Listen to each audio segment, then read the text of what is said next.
Jabbilee bareentumaa.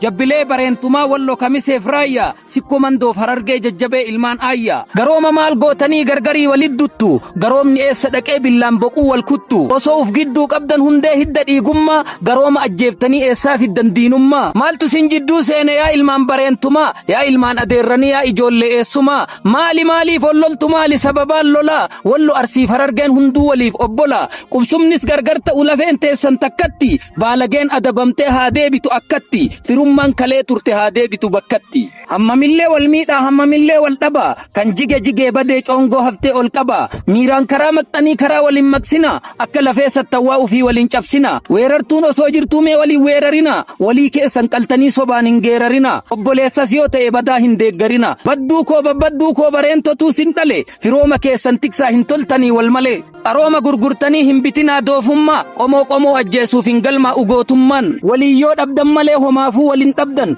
waan irratti wal dhabdan homaa uf gidduun qabdan karalees taanaan simmiti baalageetuu wal dhabe shira baalageen xaxxeen badiin guddaan qaqqabee lafeen miskiinaa cabe hawaasni nagaa yaa'ee wal keessa oolee gala baalageetuu kijibee maqaa keenyaan daldala malee nutoo hin qabnu waan irratti wal dhabnu wallo arsiif harargee karrayyuunis keenyuma wal gaafadhaa wal baraa jabbileen bareentumaa.